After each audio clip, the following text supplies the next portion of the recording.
How y'all doing?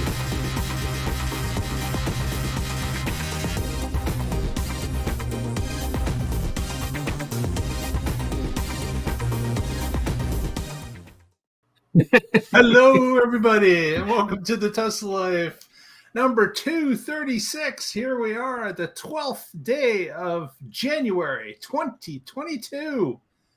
And Patrick has continued the trend of breaking in during the opening of the show. That wasn't me. You can't prove it. Yeah, right. Yeah, I could definitely prove it. That was somebody from Texas. I was laughing at Hockey Day's weather report, and the thing said, "Hey, you should unmute yourself." That's a new feature. Oh, today is not a bad day weather-wise. Yesterday was horrible, but today we got hovering around 0 degrees Celsius to 32 Fahrenheit, which is quite pleasant based on a minus 19 the day before Celsius.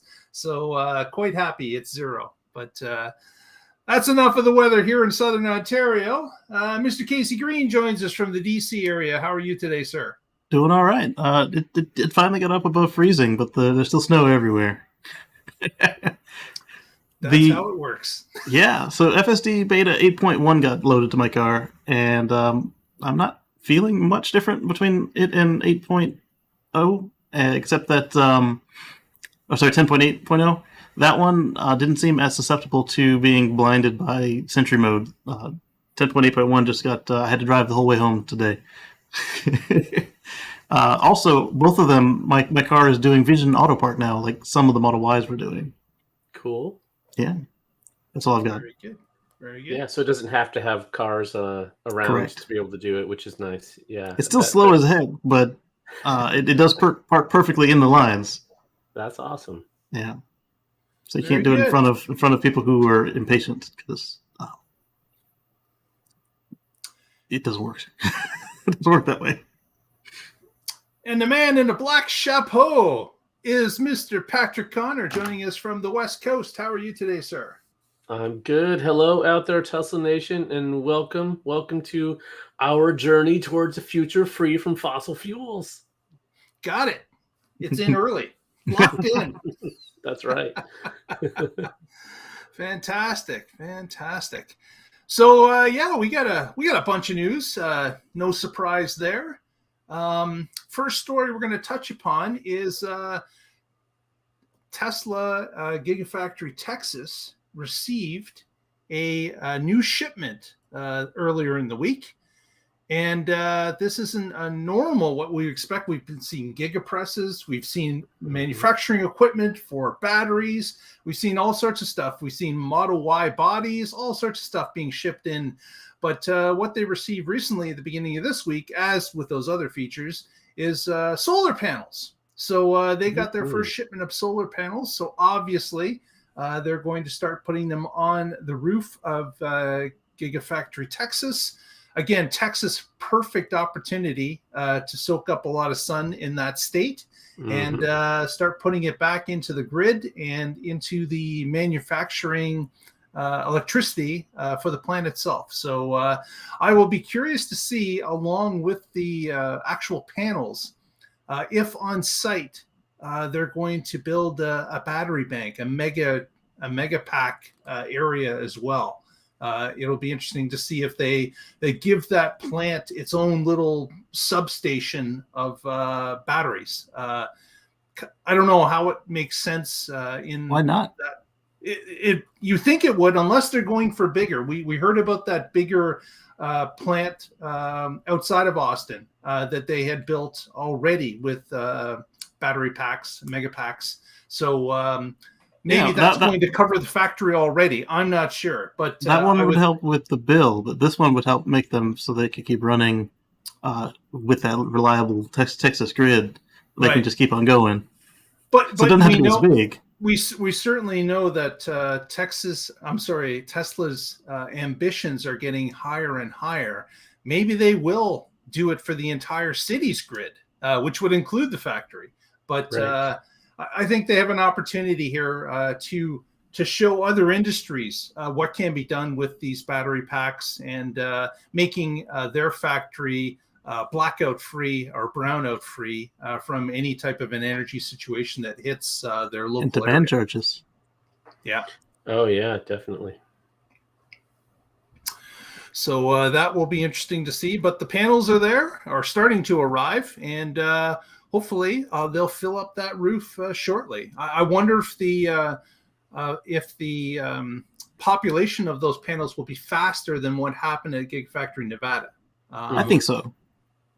I hadn't heard of this brand before, and according to this article, they supply about 25% of the global demand. I don't even know how you say it. I've never heard of the brand name either. Yeah, so, Mongi?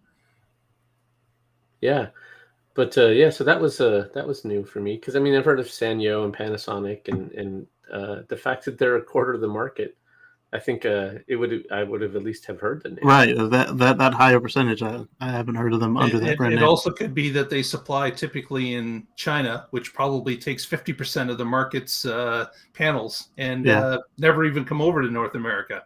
Or other people rebadge their stuff. Industrial. Or that. Yeah, there's lots of. Yeah. Casey's got our next story about our favorite tunnel in the desert. What's going on, Casey?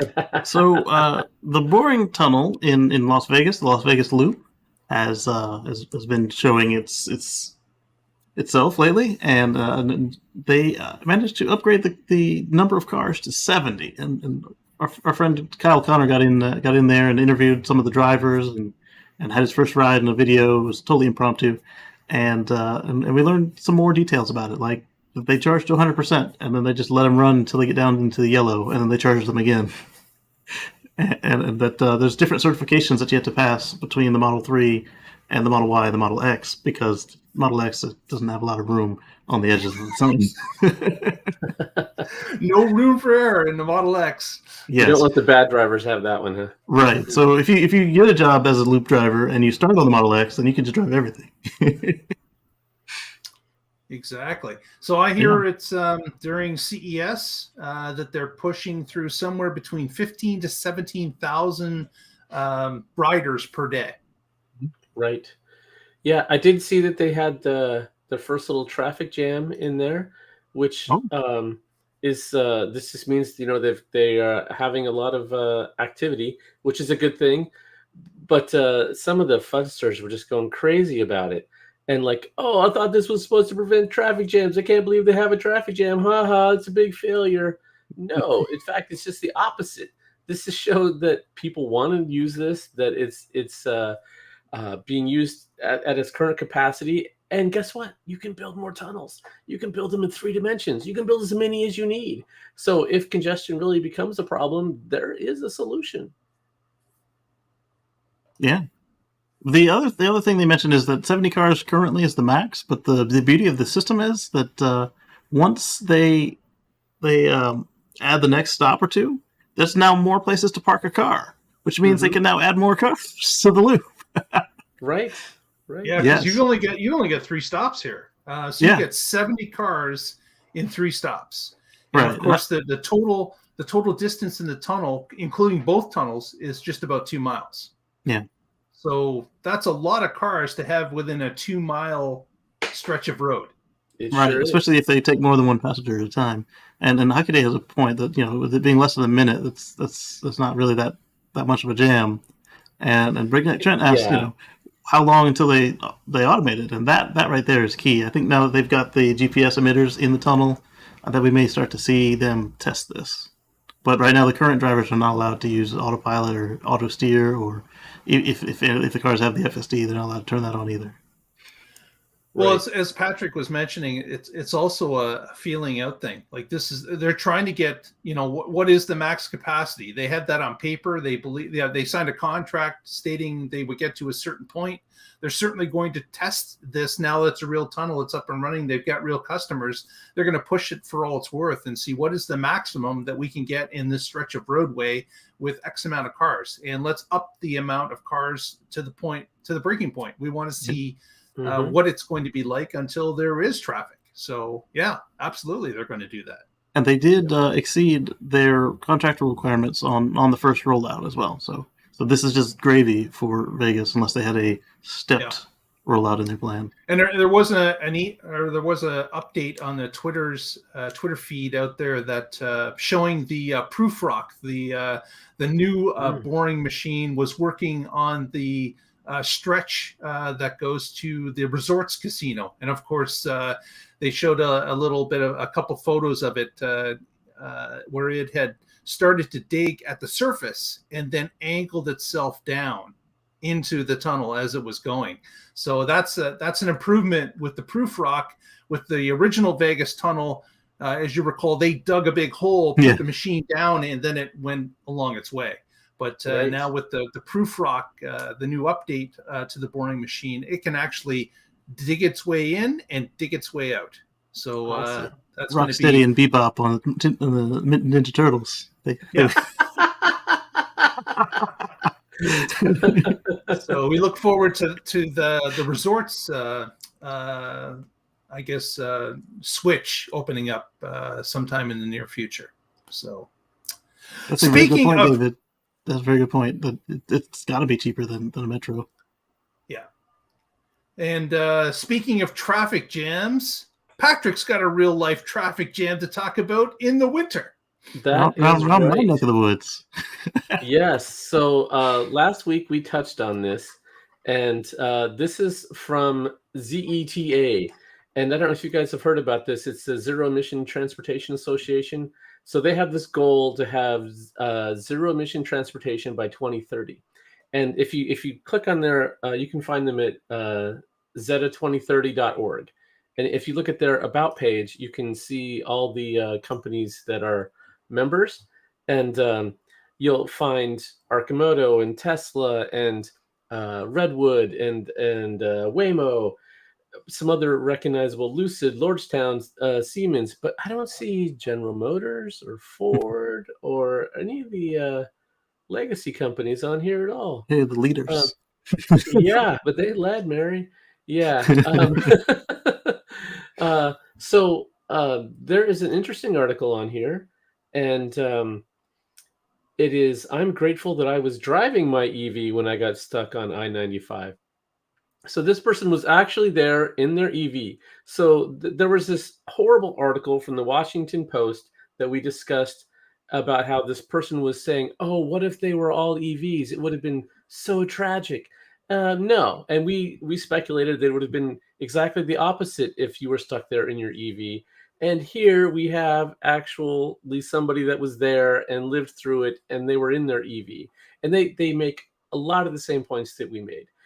And they were in a standard range Model 3, so not like a super long range vehicle, and yet it was no problem for them.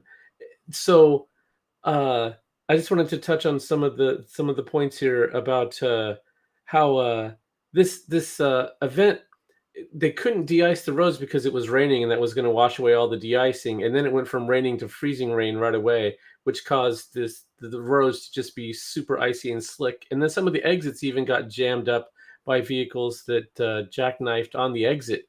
And so this person who wrote this, Dan Kinnaman, was on there for 14 hours in their EV. And one thing about EVs is they tend to start out every day with a full tank, a full charge. Mm-hmm. And so when you're stuck there, you're it's unlike a gas car where you might not have filled up for the last 4 or 5 days. I'll get it tomorrow. It's on E. I can go 3 more days. Exactly. Yeah. Most of the time your EVs are more near full than empty. And so he wasn't worrying about his fretting gas reserves dwindling. And this was just a cool, since we touched on it last week, I wanted to bring this story up and say, hey, yes, look, EVs are a good thing from a person who was really there, really faced it, and not just some op-ed opinion piece speculating how horrible it would be for someone who doesn't know crap about driving EVs. And the fun is real. There are billions of dollars to be made by the gas and oil industry, and they're going to do everything they can to squeeze every one of those pennies out. And spreading FUD is a cheap way for them to do that. And if you saw that Washington Post article, you might be like, oh, wow, I was thinking about getting an EV, but I hear you could freeze to death in them. I don't want to do that. No, I'm going to stick with my gas car and I'll feel good about it. No, you need to move over to EVs. You need to Yeah. know the truth. Here it is. That's why I'm sharing it. There was a lady in one of our local groups who got in her Model Y. It was at like 70% when she started. She said she left work at 4 o'clock, and she got home sometime around after 4 o'clock the next day, and she lost 15% range. She did put it in camp mode, so that cut down versus leaving in ready mode. Yes. But Right. after so many minutes of sitting still with the in hold mode, the car will put itself in park, which will immediately allow it to go down into some of the lower power states anyway. Yeah, so some EV owners have started doing experiments now just to see how long that they could last. And the one of the ones I read, they were using about 2.5% per hour. If they had 80% of their battery could last them 30 hours, and that would still give them room if they had already drained 10% and needed 10% to get to a charging station. So And we're lousy with charging stations here, so all they had to do was get off the highway, and they would have been fine. right, yeah. Whereas all the gas cars that were jamming up at the closest filling station, I bet the superchargers weren't all that jam packed. Not that I saw on when I was on the map. It looked fine. Right. Yeah. Well, that's of course what the some of those police stations that have been loading up with EVs have discovered is that police do a lot of idling, waiting for something to happen that they need to respond to. And that vehicle idling, unlike a gas vehicle, does not burn near as much energy. So sitting in a traffic jam, same thing. That was a common thought for an early EV owner about, oh my gosh, what if I'm caught in a traffic jam? Yeah, you get to conserve energy and your car goes even further. So stop and go traffic is the best thing for an EV, because at those slow speeds, your drivetrain is extremely efficient compared to going 70 miles an hour. So and regen braking really helps a lot too when you're in stop and go. Yeah, exactly. So all pluses for EVs.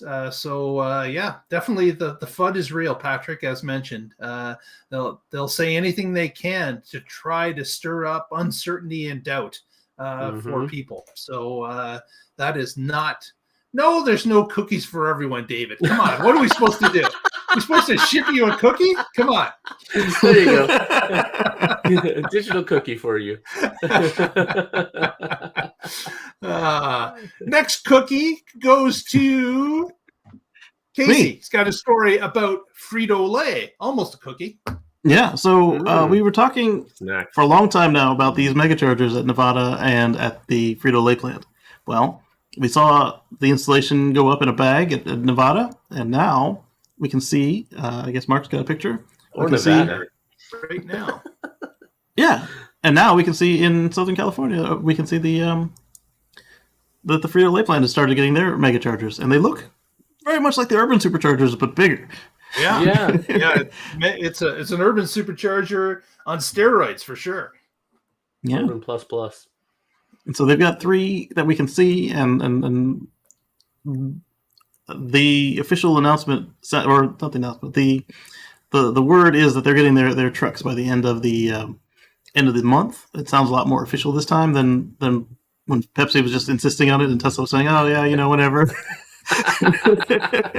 Because it sounds like this one was coming from Tesla, so we expect to see them in use probably shortly after they get the trucks, because you're gonna have to take them somewhere, and that might be the fastest way to charge a truck, because you don't want to do that on a granny lead.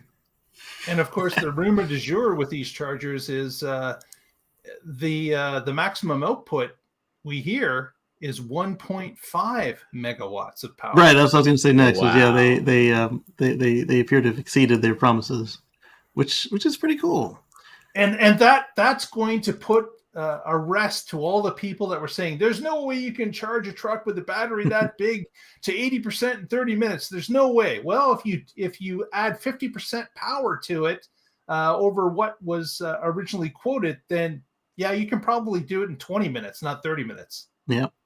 And in addition to, like I was speculating that the V3 supercharger cabinets, 1 per truck, It also looks like they've gone and advanced the liquid cooling that we see on the V3 stations, where the handles are, well, not the connector, but the handle, not the handle, the cable has cooling in it. It looks like they've actually taken that to the next step, where they did the patent, where the handle and the nozzle and not the nozzle, but each of the pins actually is liquid cooled as well, and we'll see if that's actually the case once these things go a little more public.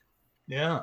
So the installation at Modesto, California is underway from the photos shown. So that will allow them, to have that quick charge back at home base before those trucks are on their way. And since this is a Fito Lay location, I'm thinking this is an ideal test partner because the trucks are not going to be extremely heavy. Right. They're going to be on the lighter side for a transport truck pulling chips and whatever Doritos. It's going to be a lot lighter. So this is something where they can ease into the testing. The exact opposite of the Gigafactory Nevada testing, where they're loading them up with Model 3 batteries and drivetrains. So you get the heaviest and the lightest. And then over here you can see that they've got a mega pack ready to go, and then they've got the power conditioning equipment, and then they've got the station equipment right here. And if we zoom, I don't know if I can zoom in or not, but if we look at it, oh yeah, there we go. I can't zoom in. It looks a lot like the V3, doesn't it? Yeah.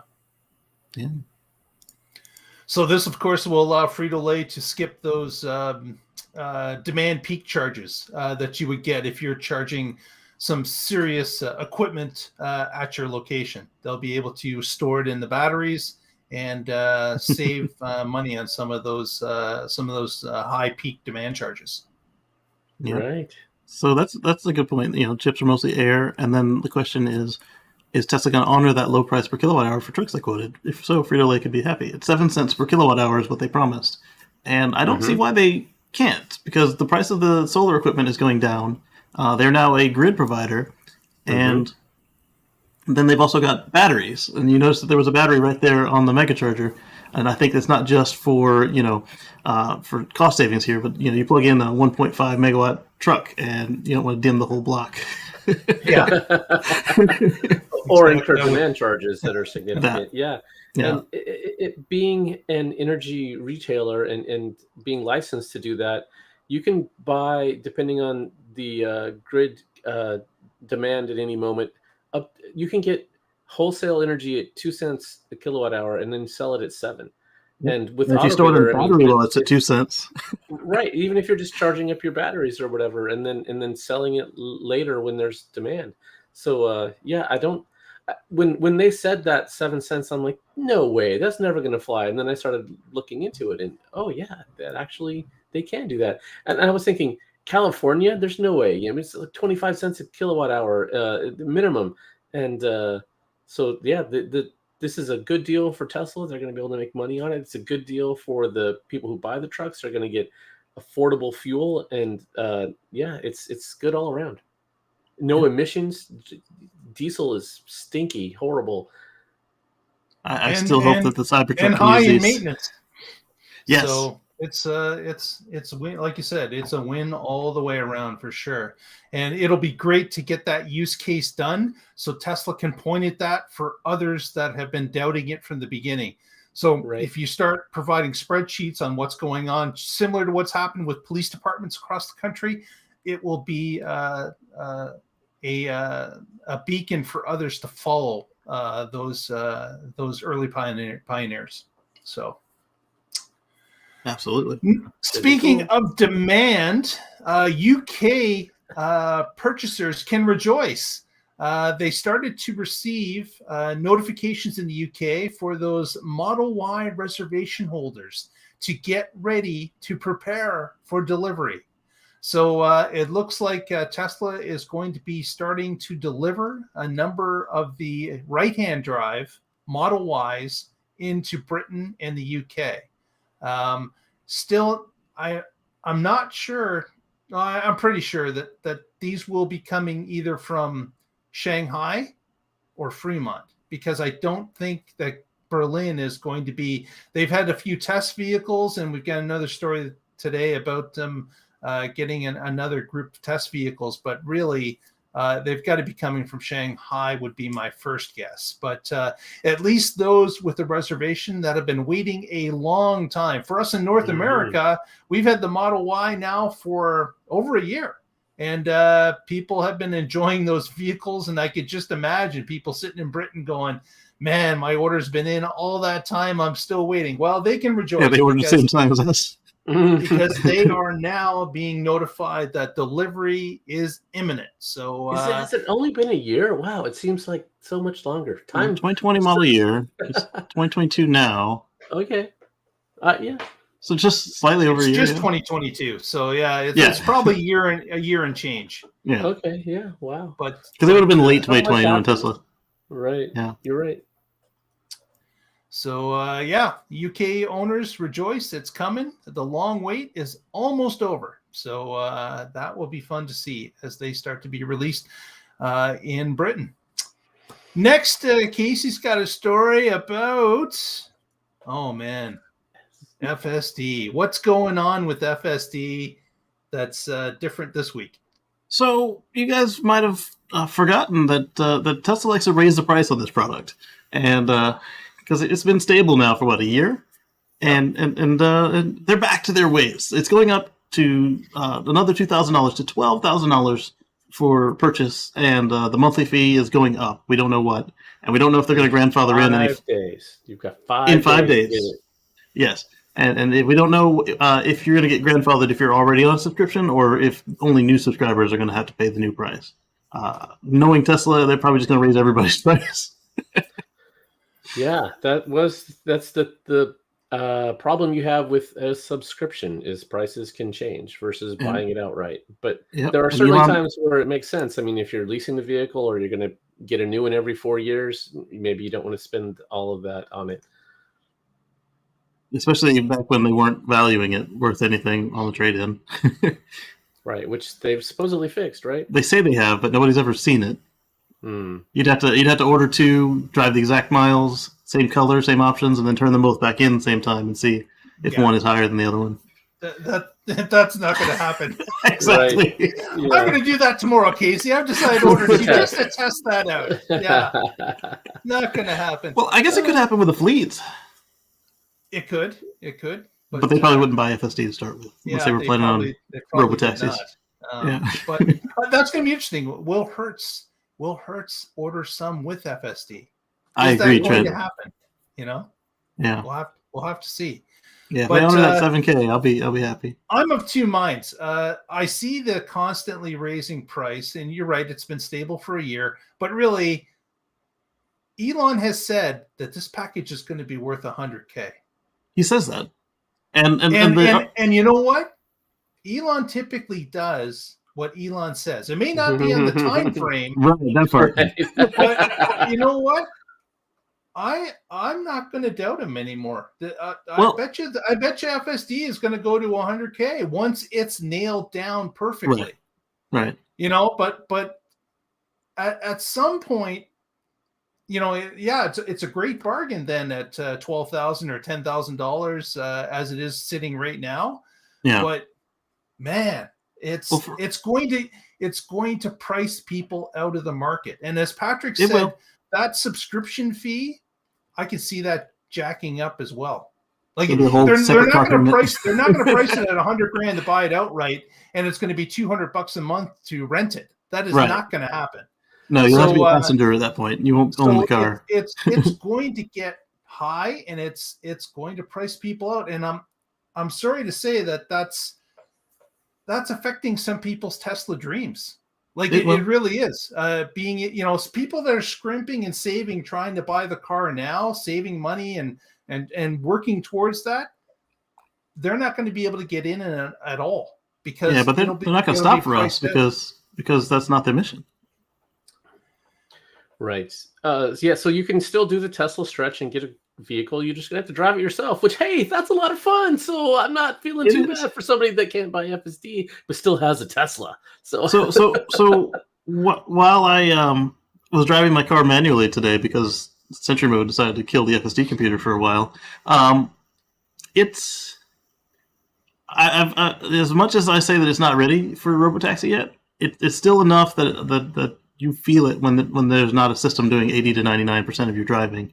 I do make corrections to it every day, but it's getting better, and I miss that on the boring traffic stop and go, just this stupid slow 15, 30 mile an hour roads with come on now, and when it was going, it's like, oh, this where's that thing I paid for? Yeah. Yeah, I used it this morning. I love it. It is great. The nags are a little too much. I'm like, come on, there's a lead car in front of you. My eyes are on the road. You can see that with the camera. Mine doesn't know where I'm looking. The blue all the time. Come on. So now I found myself just twiddling the volume with my left finger all the time, because I don't know. It seemed I disengage it unintentionally occasionally just by I wanted the torque sensor, and so yeah. Now I'm just my left thumb has this habit of just volume twiddle. I am here. I'm paying attention. I'm looking at the road. My hands on the wheel. Mine hit a snowbank and bounced yesterday. Ooh, what?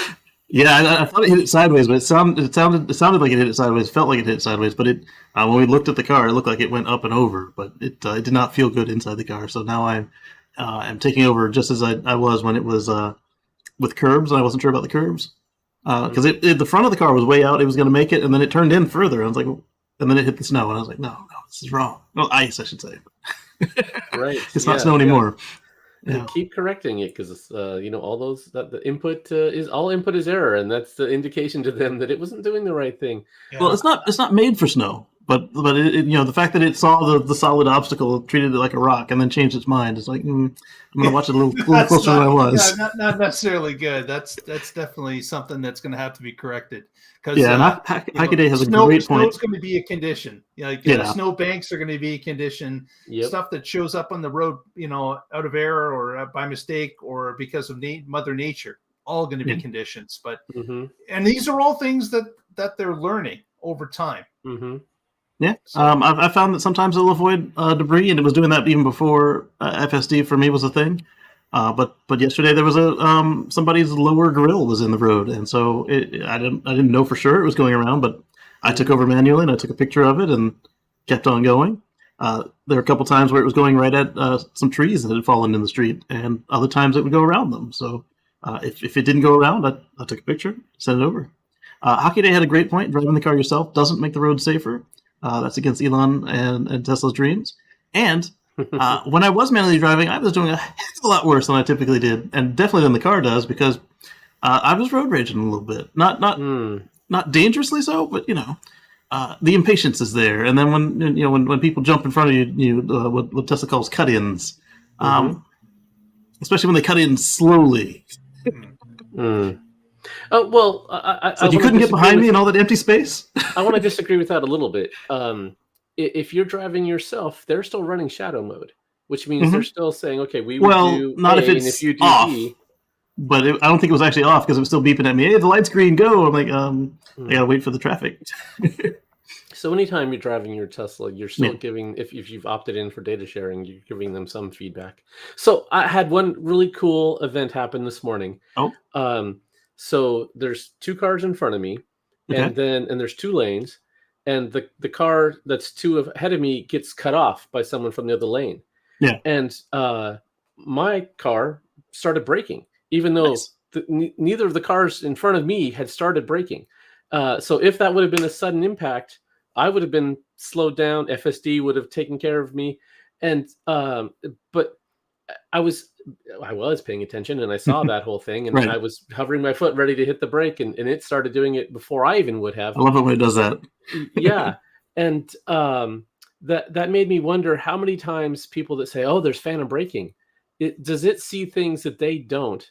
And it does. It's preparing for that. And it could be in another lane. It could be oncoming from a side, or who knows where. There is an improvement on 10.8.1. It no longer seems to think that trucks coming up behind you on the other lane are in your lane and doing the double back garbage. So well, that's good. Yeah. Yes, that one's huge. But that was part of it. One of the upgrades in 10.8.1 is that they have improved the they didn't actually stop phantom braking, but they improved it by allowing it to know what's actually in your lane and did a better job about stuff that's crossing your lane and stuff that's in front of you, that predicting if it's going to speed back up again or not. So. Yeah. So, Mark, you had talked about how this might price some people out, and I agree. And I also think it's a little bit intentional. Right now, it's not a perfect system, as we've discussed, and the safety score requirement to get into the program is to limit the number of people using it. I think this is just a further way to keep that number down, so that only people who really want it are the ones who are going to use it, the ones who are more likely to be tolerant of its glitches, the ones who realize, yes, I have to pay attention. I think anything they can do at this point to limit it is a good thing, even though that means some people don't get to have as much fun with it as we'd like. Right. I'm just, if the goal is to have everyone be safer with their cars due to automated driving, if you price it at $100,000, there's going to be real little uptake for personal vehicles. Well, Tesla's not going to have personal vehicles soon enough. This is because you just followed up on the app. That is way off. Like that's a generation away, because you've got to change the mindset of the people out there now that are used to owning vehicles. Yes, the younger kids growing up now, maybe that will be a case where everything's rideshare. Maybe that will be the case, but that's not going to happen for us. It's not going to happen for me. Right. Well, anybody with an infant seat? They don't want to be dealing with that. You say that, but do you still buy CDs, or do you stream your music? Yes. I stream my music.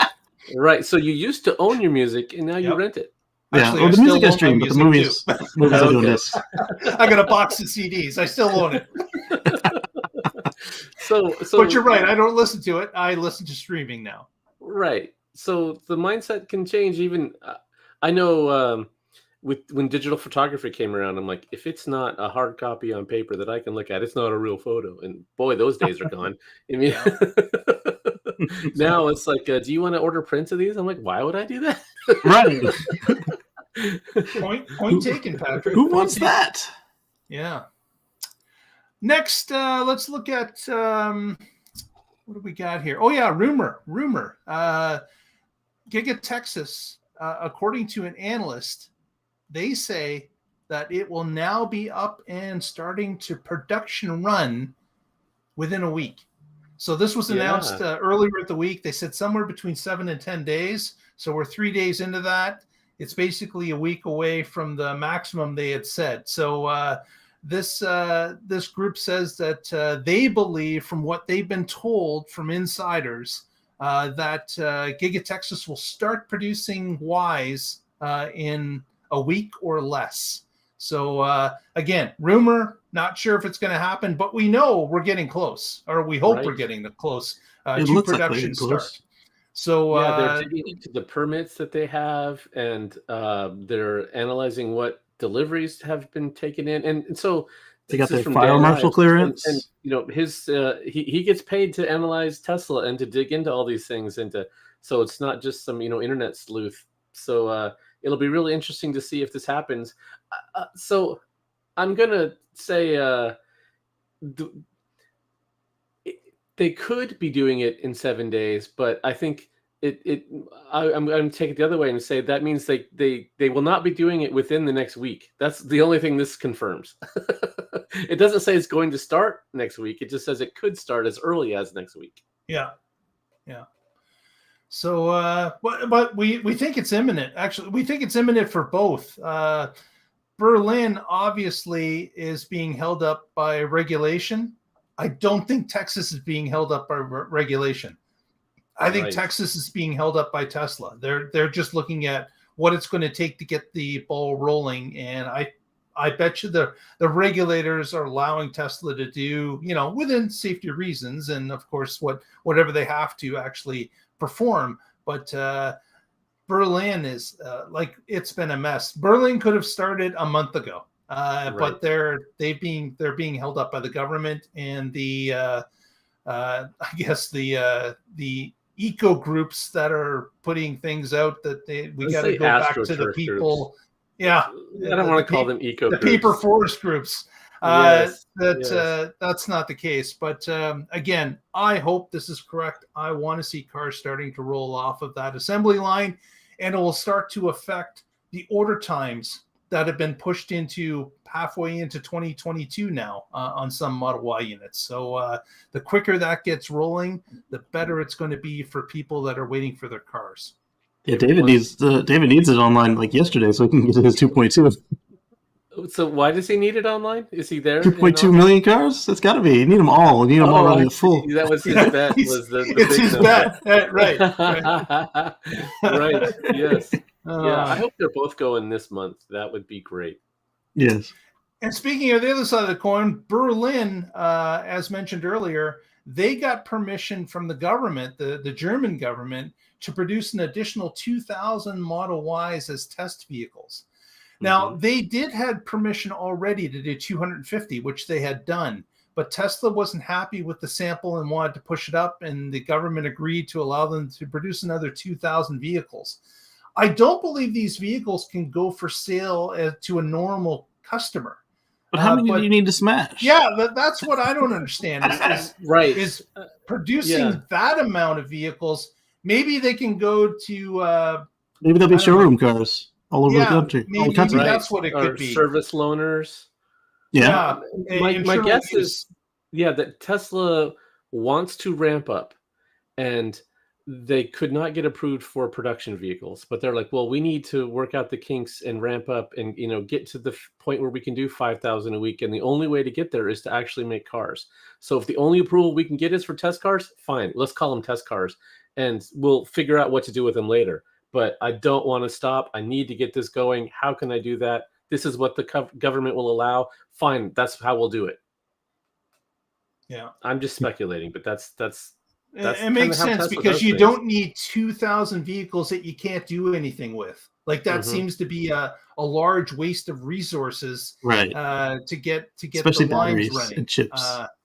You would just hate to see brand new Model Ys all perfect, and then send them to the crusher. That would be horrible. That would be absolutely horrible. So and they might crash a couple hundred of them, but I don't see them crashing 2,000. Right. Yeah. And then I wonder, this is just, again, speculation, if they then get approved for production, if then Tesla can petition to have those reclassified. Maybe. Or maybe after they've been used for their insider purpose, as long as they're marked as, what they were, then they can it's a used car. Yeah, right. Maybe they can sell them as used. Okay. It'll be interesting to see. Next story is Casey's got one about the new Charger coming out. What's happening there? So some folks out of Japan have seen Model S and X with new taillights and headlights. So they've got the active matrix headlights. Finally, you would expect that the Plaid would have had them to start with, but it didn't. And it looks like it's got the Model 3 charge port and outside rear taillights, and then the inside taillights, the ones that are on the trunk lid, have also changed. Have you got a picture of that, Mark? I do. Let me just share that picture right now. So the story that I saw, it came from Tesla owners Taiwan. Taiwan. I'm sorry, I thought it was Japan as well. Yeah. Oh, okay. And so there you can see it's got a Model 3 style charge port door cover, and it's got a CCS2 connection inside. So no adapters for you on the Model S and X anymore, at least in Taiwan, probably rapidly spreading across Europe and Asia. And you got pictures of the new headlights on the Model S? No, I don't. Which is great that you don't have to use an adapter, because the adapter was limited slows you to, down. I think, 150 kilowatt. And instead of, if the CCS station could go higher, you were limited. So this is great. Yeah, they don't really want your new cars holding up everybody at the V3 station.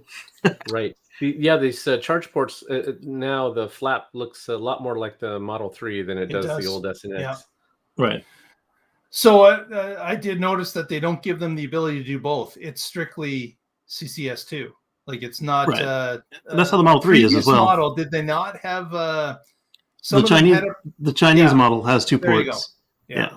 But the Japanese and Europe models, they've only had the 1 port. So either they had the American one or they had the CCS or the Type 2 connector. Yeah, type 2, not to be confused with level 2. Right. Although you usually Type 2 for level 2 or supercharging. But when you look at it, the new V3 superchargers only have 1 cable anyway, so it was imminent that they would do this. Mm-hmm. So, well, we will, and again, we haven't heard anything more about the superchargers themselves. There's that test going on in the Netherlands right now where they're allowing other vehicles to charge up at the superchargers. They haven't expanded that. That's still limited to about 10 locations in the Netherlands. So hopefully CCS will come to North America to allow Tesla to start collecting some revenue from other EV owners. Maybe the Cybertruck will be a CCS. Maybe not California, because I know California's going to hate that. But every other state or, every other province, there's certainly capacity there that Tesla could collect upon the asset that they already have and collect some money from others that need a charge. If Cybertruck is CCS, that's a very good way to ensure that only towing vehicles can get into the truck spots. Because there's no reason to park a Model 3 in a truck spot if it doesn't have the right connector. Casey is starting a vicious rumor that in America, Tesla is not going to have the Tesla proprietary charging port. We'll have both, like China. The Cybertruck door flap was huge. That would be a really big deal. It would be interesting if it had both on there. Who is it? Indiana that's trying to pull a Germany and force them to do it all over the nation here? Yeah, they're talking about it. It's not there yet, but if California did it, it would be a lot more like Germany than Indiana. That's like, we're over here in some small country. We want you to do this. This is Tesla's vehicles charging at Tesla's charging stations, sold to Tesla customers, and yet they want to say that they can't have a proprietary port. I mean, it worked in Germany. Yeah, it's true. It's precedent. Europe's a little bit different than the United States. If you haven't noticed, they totally are. When it comes to regulation, when it comes to pushing companies to do things, there's a big difference. But we will have to see if that comes through. But speaking of California and something that's not quite there yet, Patrick's got our next story that maps in with both of those points. Mark's segues are just on point today. Wow, better than Russell's. This is awesome. Well done, sir. I applaud. Russell's are usually just beat up on Mark. Okay, so we love you, Russell.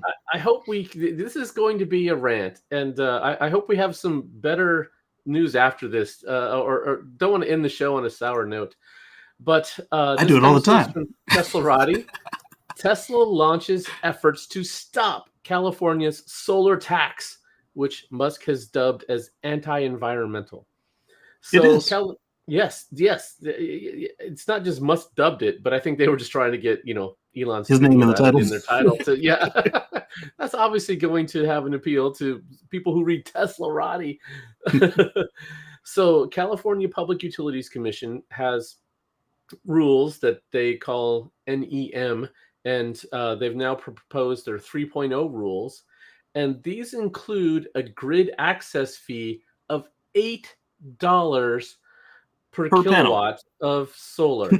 Yeah, so this is ridiculous. So I have 12 point some kilowatt hours on my roof. This means I would be paying about $100 a month just for the privilege of having solar. Worse than that, it's on the nameplate of the panels. So in my case, my panels are significantly more than my inverters. So I could never even touch the nameplate of the panels. Right. Yes. So depending on the shading and the angle, you're very unlikely to have 100% output, and certainly at night you don't. Right. So that would cost me over $1,000 a year, just for the privilege of helping the utility meet their goals. Because whenever you're providing energy into the grid, that is going to be renewable energy from clean sources, and they all have these goals to reduce their CO2 output. And when customers install this, that helps them meet that goal. So this is a ridiculous tax, and $1,000 a year for a large system that doesn't even cover 100% of my home's use with 2 EVs and computers and all the other things that run a modern life. And it's I can't believe that this is even being proposed in California. And it's so this is from the Public Utilities Commission.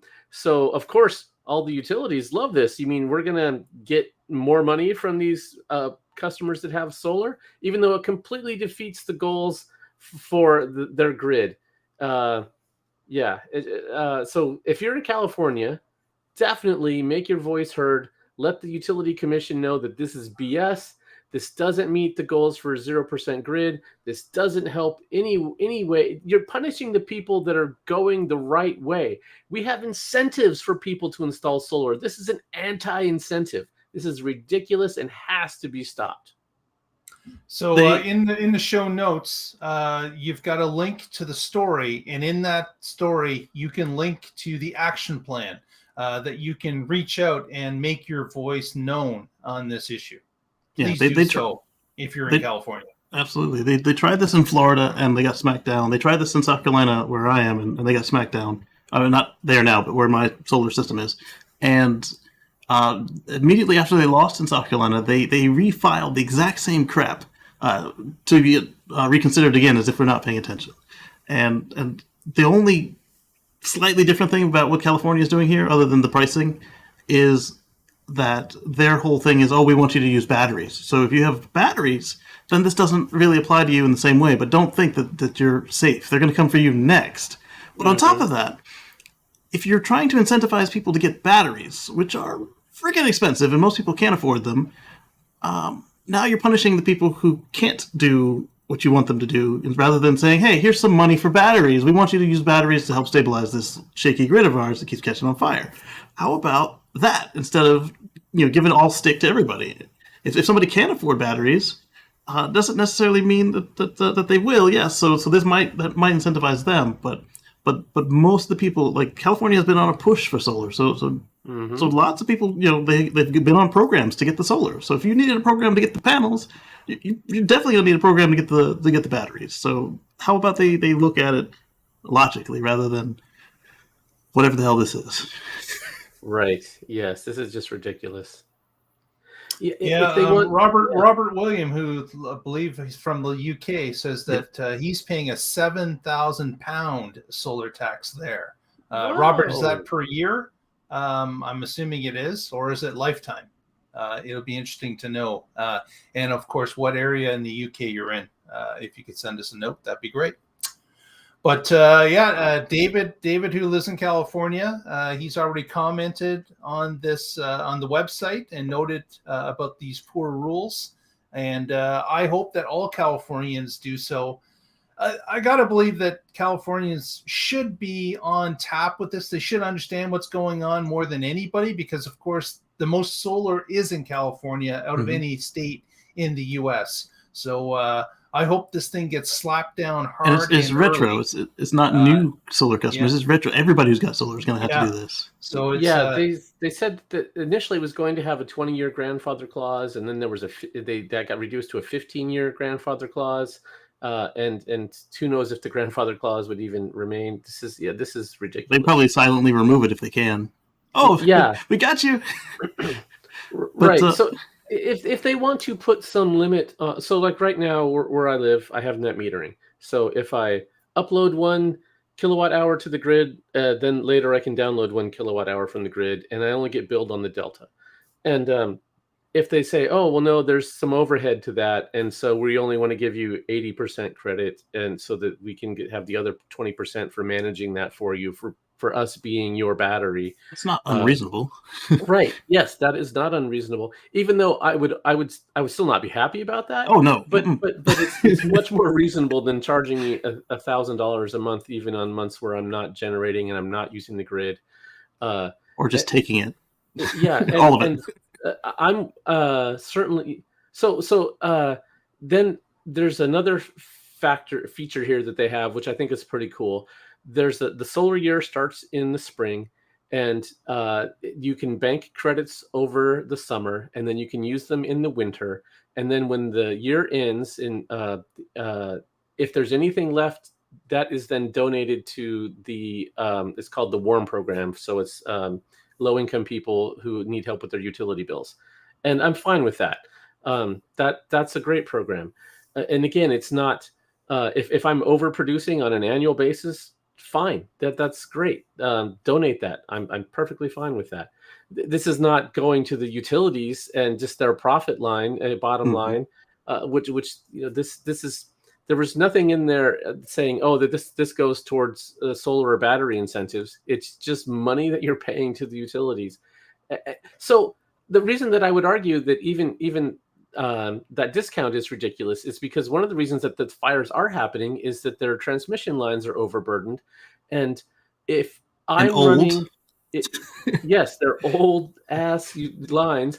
If I'm generating a surplus during a hot day, you can bet that my neighbors are running their AC. And so my solar is now powering them, which means it doesn't have to come from some distribution center miles away over those overtaxed distribution lines. It's right there in my community, and it's benefiting them. It's not causing CO2. It's not causing long transmissions.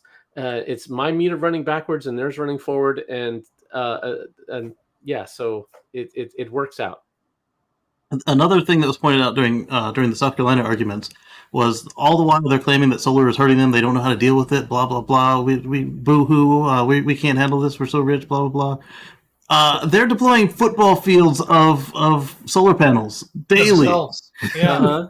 Right. Oh, it's so hard. We can't handle this. Put another 10,000 out there. Yeah, but some bean counter figured out that it's cheaper than a coal plant to run, so they're going to put up, like you said, fields of the stuff. So yeah, that's a lot of BS. Absolutely. Yes, and when they're putting up fields of it, they have to deal with all of that distribution, right? When I'm running it off my house, they only get what my home isn't using, which is a minority. Right. And like you said, it goes into your neighbor's house. Whereas if they put it in the field, it's got to go over those same old butt lines, and there's no difference in that point for them. Right. Yeah, they have to jack up the voltage through transformers and through distribution lines and through substations to lower it back down. And yeah. So if you're in California like David, please write to them, get to the website, take some action, because they're coming after you regardless. And of course, after they win in California, if they win in California, they'll go nationwide. All the other public utilities will use that same thing. So we'll call it template. We need to fight this and snip it at the bud, just like they tried to do in South Carolina and Florida. They go right up the West Coast, and I'm next every time for sure. Yeah. And then Hockey Day had a point that what if we start seeing blackouts again, and they're going to just see we can't. It's the solar companies that did it. Yeah, that's it.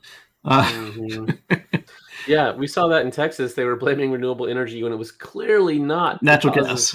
Yeah, it was the fact that they had maximized profit over reliability. Even though the same sort of storm hit them a decade before, they called it, a 100-year storm. Oh, except we just had one a decade ago, and we're going to have one again in 5 years because we now have more extreme weather conditions. Yeah, but we're still not going to do anything about it if we can still get another penny profit. Yep.